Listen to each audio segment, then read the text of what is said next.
What is going on, guys? Welcome back to the channel. The other day I saw a post about the Big Three Miami Heat on YouTube. You know, the team with LeBron James, Dwayne Wade, and Chris Bosh. And I started reminiscing about, how fun that team was to watch. All the alley-oops from Wade to LeBron and, just kind of nostalgia about that era of the NBA, which is kind of around the time I started watching. And the more I was reminiscing about it, it got me thinking, what super teams of the past would stack up against that team very well? And do we have any teams like the Big Three Heat in today's NBA? Is it even possible for a team like that to exist in the modern NBA? And why aren't there as many Big Three, quote unquote super teams in the NBA today, like there were in the 2010s, just dominating the league? Is the Superteam era of the NBA over? Those are some of the things I'd like to talk about in today's video. Hopefully you guys enjoy it. Let's get into it. So like I said, the more I was thinking, the more I started looking into the subject and, kind of just diving into some of the details. And what I found was very interesting to me is that in today's league, if you look around through each team, you will find that there really aren't many teams like that even today. And the teams that do have, three all NBA level players that you would call, superstars aren't necessarily the best teams in the league. I started, wondering, why is that? We'll get into that a little bit later, but I found it fascinating that there's been this major shift throughout the NBA and the top teams each year having on the surface not what you would call a super team level roster, right? So what is a super team? Well, to me, it is basically a team with three superstars, like legit superstars that, all NBA first team caliber players year in and year out. That is what a super team is and was to me. And if you guys have been watching the NBA since I have, you would know basically throughout the 2010s, this trend was basically how most teams were winning championships. I talked about the Big Three Heat. That's one of the more famous ones, but even like, the 2017-18 KD Golden State Warriors, I would 100% consider a super team. So you have the KD Warriors, the Big Three Heat, or Heatles, if you want to call them that. The Oklahoma City Thunder in 2012 with young Kevin Durant, Russell Westbrook, and James Harden. There's been many examples throughout the 2010s, but I kind of noticed something diving back into NBA history, recent history to be specific, and that is there hasn't really been a championship super team in over 5 years. Let's just take a quick recap on who has won an NBA championship in the last 5 years, right? So last season we have the Denver Nuggets, not a super team really, I would say a top 5 player in the world superstar in Nikola Jokic, a star level player in Jamal Murray, some really, really great role players like Michael Porter Jr. and Aaron Gordon, and then the rest of the team is kind of just good role players, right? Like KCP, Bruce Brown, guys like that, right? So, on the surface, you have one superstar, one star, a couple of guys that, at their best, you could say are very close to being star players, and then a bunch of really good role players, right? That's the Nuggets last year. Let's go back one more season. You'll see the Golden State Warriors, right? One superstar, top 5 NBA players, Stephen Curry, one star level player in Andrew Wiggins at the time. That season and postseason, he was playing like that. It's kind of hard to believe that was only 2 years ago now if you're a Warriors fan, but two really, really great role players in Klay Thompson and Draymond Green. And the rest of the roster, similar to the Nuggets, just some solid guys that can give good minutes at almost each position, right? So we're seeing a trend now, 2 years in a row. Let's go back a third year. Milwaukee Bucks, one top 5 NBA superstar, Giannis Antetokounmpo. Two star players this time in Chris Middleton and Drew Holiday. A guy that you could consider a star or very close in Brook Lopez, and the rest of the roster, really, really solid role players, right? So go back a tiny bit further and you'll see Los Angeles Lakers, two superstar,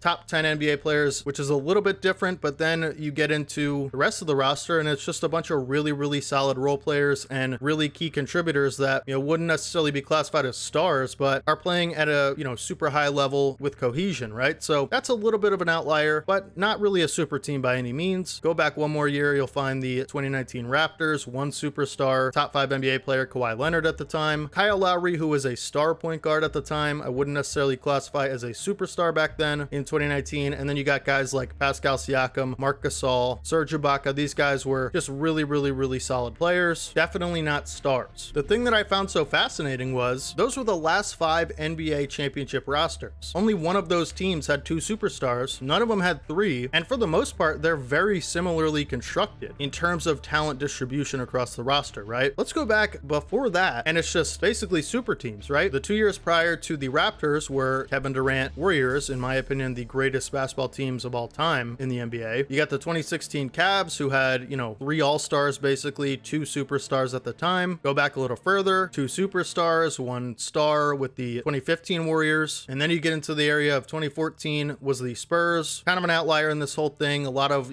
star level players, not necessarily necessarily any superstars. And then it's Miami Heat, Dallas Mavericks, LA Lakers. So super teams were a big deal in the NBA. A lot of them failed, but if you had one at any given moment in the 2010s up until, basically 2020, you had a real shot at winning the finals. It was, a lot of these teams are considered like some of the best teams ever. So with that all being said, like last 5 rings, not one super team, right? And then you think about some of these super teams that we've seen in the NBA over that span that didn't win a ring, but were definitely super teams, right? Not to be harsh about it, but they all kind of failed miserably, The one that comes to my mind first is the, KD, Kyrie, and Harden Nets. Kind of a disaster, right? With hindsight, that was for sure a real legit super team in the NBA. And, there was a lot of variables in that situation, right? Health and, Kyrie's thing. But in general, and they didn't play a lot of games together, right? But in general, that did not work out the way it was planned. If you look at the NBA right now in 2024, there's really only a few, maybe 3 or 2 teams you could even say are arguably a super team, right? The one that I would definitely call a super team right now is the Los Angeles Clippers. Kawhi Leonard, Paul George, James Harden, Russell Westbrook. The other one you could argue for is the Phoenix Suns with Kevin Durant, Devin Booker, Bradley Beal. And that's almost it, I would say, in terms of like real legit super team type of rosters that you could even say that for, where it's like legitimately 3 superstar level players. Maybe the Boston Celtics, but I wouldn't necessarily say 3 superstars. I would say 2 superstars and 2 stars. So maybe it's kind of a super team, but I wouldn't say that's really a super team. Here's the thing about it though. Just looking back on it, I don't have all the numbers or, stats or anything, but just looking back on it, I honestly feel like the reason in the 2010s and,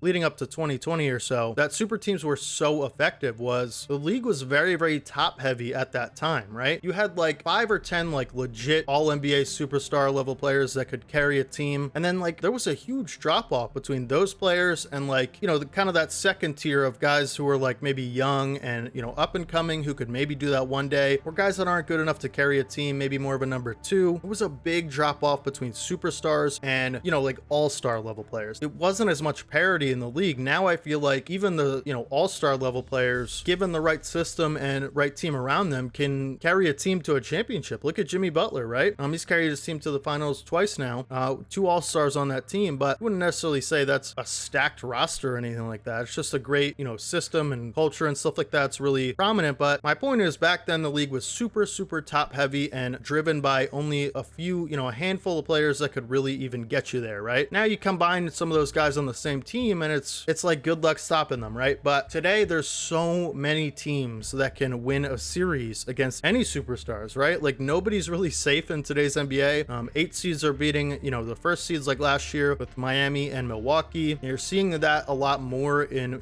upset series and stuff like that. So right now you could say there's about 5 or 6 teams that could come out of the West and you wouldn't necessarily be super shocked. In the East, similar, right? Like I totally expect Boston to come out of the East, but if Milwaukee, Philadelphia, if Joel's healthy, the Knicks, if they get all healthy, Cleveland could make a push. Like there's so many teams that I would be like, yeah, I mean, in a perfect world, they could do it, but it wasn't even like that in the 2010s. You had a couple teams that could really make some noise. And other than that, you were trying to get to their level, right? Like through roster construction and draft picks. So it's a totally different game and way that you construct a roster back then. And then another thing I really thought about, which I thought was kind of interesting, was I feel like now more than ever, depth on a roster is so vitally important. Back in the day, I feel like you could have a couple players in your rotation in the playoffs as a, real contender back then in big moments that weren't even necessarily great role players, like, or even good ones, right? Like they were just the guys you had on your roster and they did their best. And a lot of times it just worked out because the stars could carry so much throughout the game that, certain role players didn't need to be very good. They could be exploitable on defense. They could be non-factors on offense. All they had to do was provide energy and grit, or they were maybe a 3-point specialist. Like that was a thing that was really common back in the day. A 3-point specialist. Like what even is that now? You have to be able to do multiple things to stay on the floor in the playoffs. You can't be just a shooter. You can't even be just a scorer anymore. You can't be just a defender. You got to knock down a 3. And if you're not knocking down a 3, you better be a big man who can defend and rebound, right? You have to be able to do multiple things to stay in an NBA rotation for a good team these days, right? That was not the case, like I said, just a decade or so ago. You could be 7 feet tall and try really hard, and that would get you some big minutes on a good roster. That isn't,